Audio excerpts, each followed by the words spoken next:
What's up, everybody? Welcome back to Hive Prometheus. Today I have a battle report coming to you with special guest Matt Evans.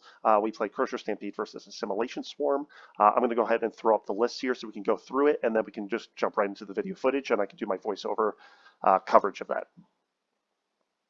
All right, so looking at the list here, I'm running something fairly similar to that I was running before. I know it says Lashwood Bone Sword with the heavy venom cannon, but I was running full melee this time instead with the Walkrant, 2 squads of 10 Hormigons, 2 Lictors, a Biovore, 3 Raveners, so that they can redeploy at the end of your opponent's turn, a Psychophage, 3 Exocrines, 3 Maleceptors, and 2 Tyranids with rupture cannons.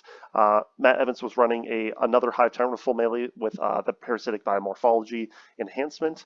Neurotyrant with the instinct of defense to give it fights first as long as it's within 6 inches of a harvester unit. Swarmlord, a Harvespex, 2 Lictors, a Psychophage as well, 3 squads of 3s Pyrovores, 3 Rippers just so you have something that you can deep strike around, have another harvester within 6 inches of squads that you prefer, and then all of the Tyrant Guard are squads of 6. 2 of them have Scything Talons and Rending Claws, which were matched up with the Neurotyrant and Swarmlord, yes, and Swarmlord, and then the Crushing Claw Tyrant Guard were with the Hive Tyrant, and then 2 squads of 3 Venom Thropes, so that you can provide cover to the squads of Tyrant Guard. All right, jumping into things here. So I forgot to start the recording right at the beginning of the game, but we're playing on Mission I, which is Burden of Trust, Prepared Positions, Search and Destroy. We played on GW layout number 1. Let's see, I was the defender, and we were both playing tactical secondaries, and I did win the role to go first. In the first turn, I was able to just try to lay down as much fire as I could down the middle to take out the Tyrant Guard that were with Swarmlord. I think I ended up killing 4 of them, with all things considered. The Feel No Pain from the Psychophage, which is one of the horror spexes that we're proxying here, and from just cover from the Venom Thropes actually ended up being kind of hard to chew through. I got engaged on all fronts in Area Denial, and I was able to score both for full. I threw my Maleceptor into the middle there. As you can see on the clapback here, Matt is moving up. He got Area Denial and Containment. He really needed to kill this Maleceptor to take the middle. I got pretty lucky on my saves. I think the Maleceptor lived on 1 or 2. The Feel No Pains from the Psychophage within 6 on my side also helped, I think, to save those 1 or 2 wounds. Otherwise, he would have died. So starting off my first turn, I had a 6-point secondary swing, which I'm pretty happy with.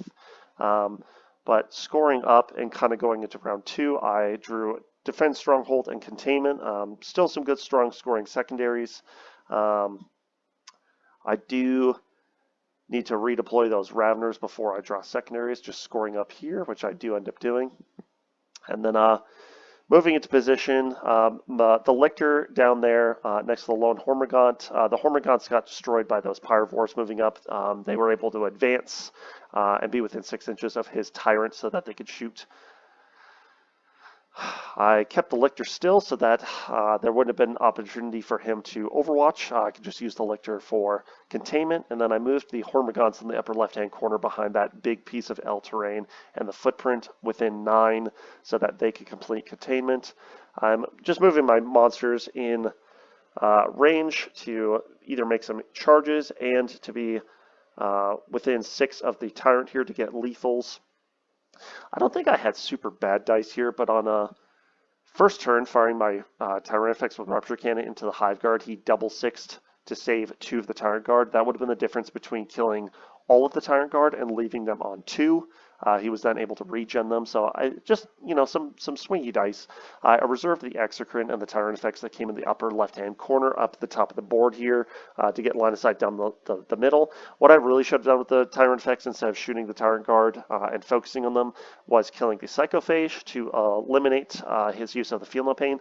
If I could hit with the Exocrine and with the Tyrant effects, using Swarm-Guided Missiles, AP4 would have gone through the cover that the Venom Thropes were giving and and its AP4, so it would have just been straight Feel No Pains. I'd probably, it probably would have been a wildly different outcome.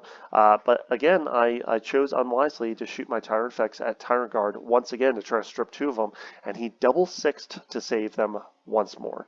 I then, in a desperate attempt, just to see what would happen, threw my Hive Tyrant into combat, and I think this was kind of the third unforced error that really forced this to be a loss for me.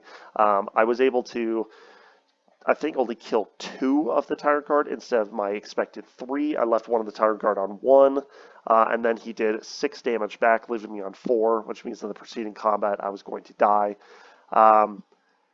So I mean, some really harsh, errors here.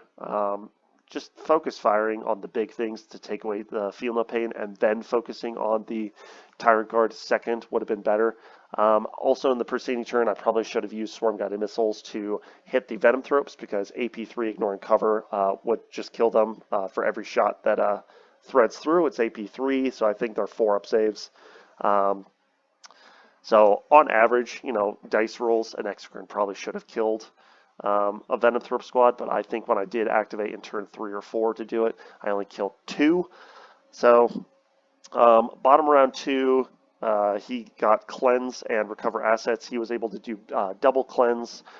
He's moving up. He's controlling more of the center. I'm really my gun line is just stuck there. Swarmlord ended up charging into a Maleceptor. I fell back with the Maleceptor, so I think he ended up double charging them. I heroic interventioned with the Psychophage, and using the Psychophage's +1 to hit against a wounded target and +1 to wound against a below half strength target on the Swarmlord. He was able to do 4 dev wounds to kill Swarmlord, which was pretty cool. So, I mean, the Tyranid matchup, Psychophages, I think, do have more of a value than we give them. But I mean, Swarmlord's high Tyrant Guard and him just being a Vect aura really kind of messed up a lot of my shenanigans back there. And not having the Tyrant meant my heroic intervention was 2 CP. So it was a desperate attempt to get in there, but I think it was worth killing him. So good on the Psychophage, but really I should have focused more my Tyrant effects on the Haruspex and the Psychophage. I didn't explain properly in this game that the L's in the middle were actually going to be ruled as 4-inch ruins. Since they are smaller, just to fit the footprint for GW terrain, Matt assumed that they were 2-inch walls that you could walk through. If that was the case, I would have been able to go through with my monsters as well. So just a little bit of a misinterpretation of the terrain. And then once it was already believed that that was going to be the way that it was played, we just went ahead. So I don't know. I think that's just kind of another unforced error on my part that I didn't explain super well. Once this game's over, I do have a sort of recalculated list, kind of helping with scoring, while also capitalizing on the things that this list does well. Top of round 3, for Burden of Trust, I get 6 points. I only score Burden of Trust 3 times, 6 points at the top of 2, 3, and 4. He shot on the ward for me on 5, so I didn't get any points, which sucked. And then I got Behind the Lines and Storm Hostile Objective. I forgot to fire my Spore Mine to get 2 points, and then I didn't score Storm Hostile, so I missed, I think, what is that, a 3-point miss? Yeah, I really should have done that.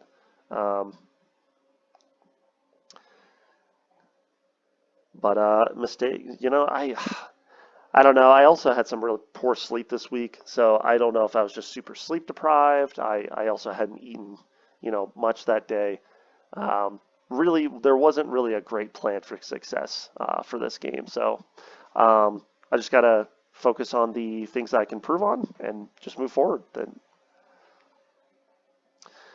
The onslaught of the Pyrovores and the Tyrant Guard continue. This is where we realized that it looked like the Haruspex could move through that piece of terrain, whereas I thought originally he was going to have to go around and he was going to be blocked off by his own Tyrant Guard. So, I mean, if Crusher Stampede really struggles that if they don't control the middle or screen, that was another mistake I made. Let's just add another one to the tally.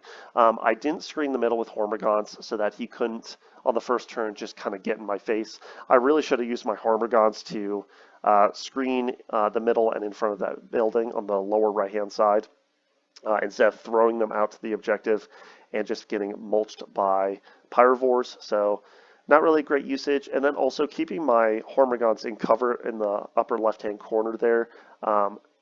Probably way too late in the game. They want to go up and either steal an objective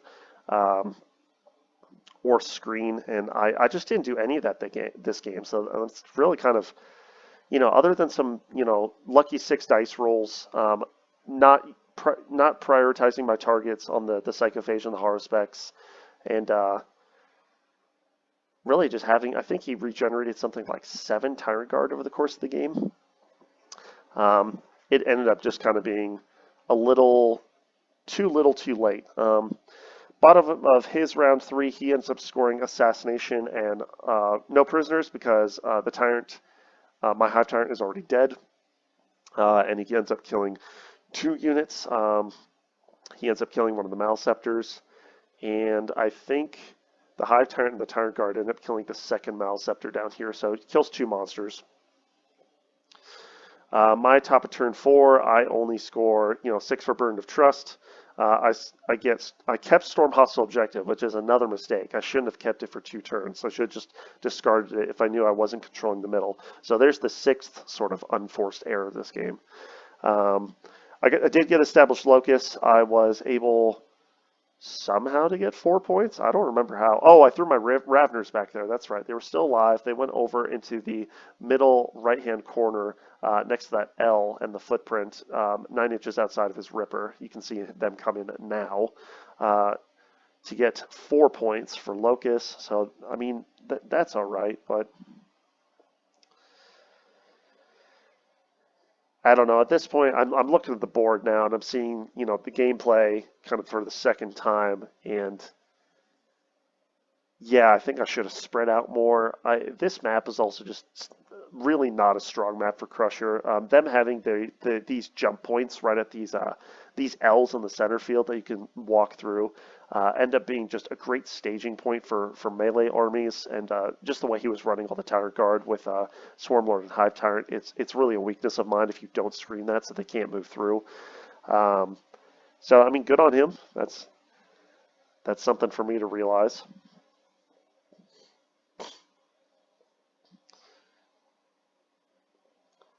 And then once all the combats are finished up here, we go down to bottom of 4. Matt scores 8 for Burden of Trust. He's up to, I believe, how much is this? 28 for Burden of Trust. He's doing great on primary, and I'm not.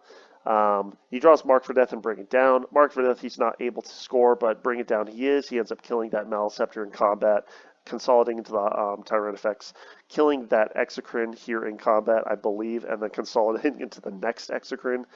Pretty not good for me. And then my top of turn 5, almost everything ends up getting battle shocked. I get Overwhelming Force. There's nothing I have that can kill stuff on objectives, and I can extend battle lines. And with the amount of stuff that's battle shocked, I think. Well, maybe I scored extend battle lines wrong because I didn't control my home field objective because my Biovore was the only one that was unbattle shocked. So it was his OC 2 or 3 to my OC 1. So I controlled an objective.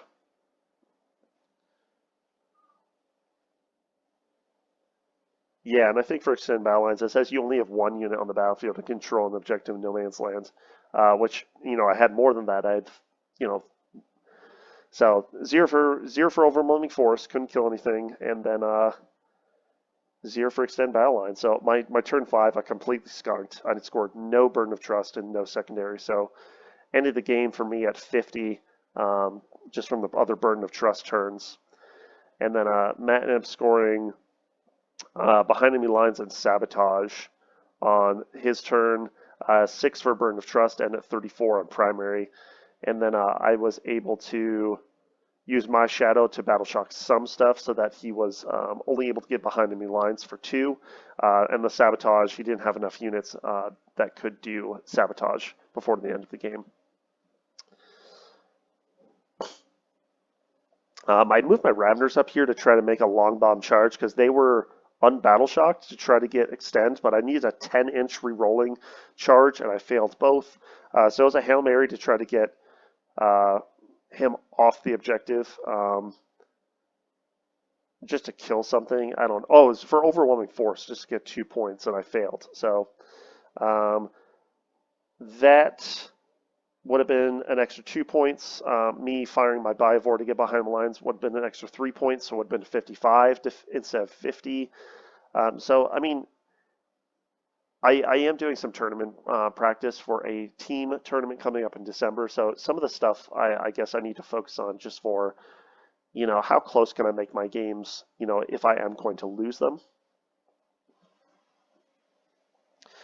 But ending score ended up being 50-71.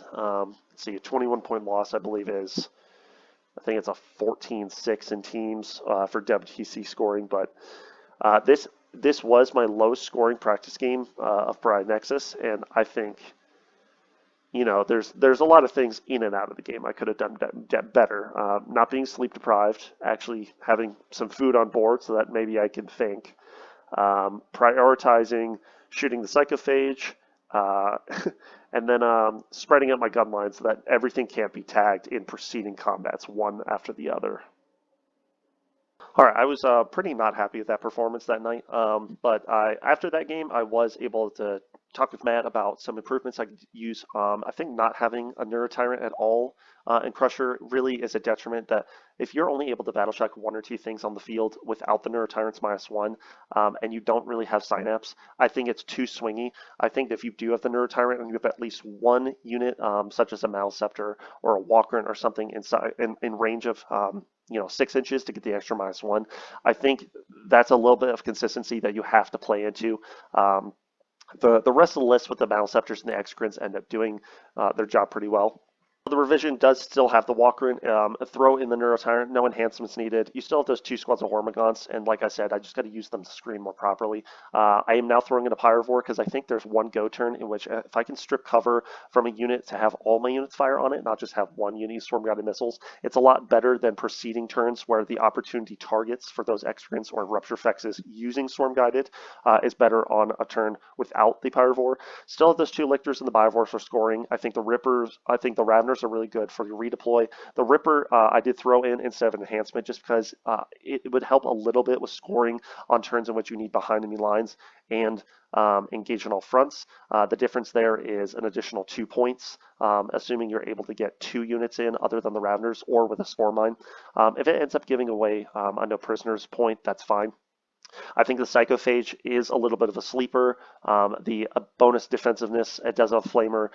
Yeah, it's variable damage on its melee, but if you can throw it into something that is a Psyker, I think the dev wounds end up justifying his cost. He's also tough enough that if he needs to be an action monkey, unwounded, he's OC5, wounded, he's OC3. I think he's all right for 95. The triple Exocrine are going to stick around with the Tyrant so that you can get the Assault and the Lethals. The double Maleceptor just kind of screening out so you can get 2 auras and -1 to hit within his 6-inch aura. And then the Rupture Fexes I am still kind of using as 1 on the field to kind of intimidate enemy artillery or large pieces that have high armor with no invuln. And then trying to get angles to crossfire. If you reserve the Rupture Fex and you're not going to be able to shoot something on turn 1 anyway, I think it's perfectly fine to throw him off the board. So that's kind of my innovation for the standard list I'm running going forward. I think with this list, I definitely had a little bit more variable performance than I probably should have, and my decision making was kind of off. Going forward, I'm going to try to plan for success a little bit better so that I can actually express some of the potential of these lists as opposed to have them fall apart to something very experimental like Matt was playing. But hopefully my mistakes can be something that you learn from as well, and it also helps me to go through the video footage and see some of the decision making process so that I can be a better player myself in the future. So I hope this was helpful for you. Thanks for coming by, and I'll catch you next time on Hive Prometheus.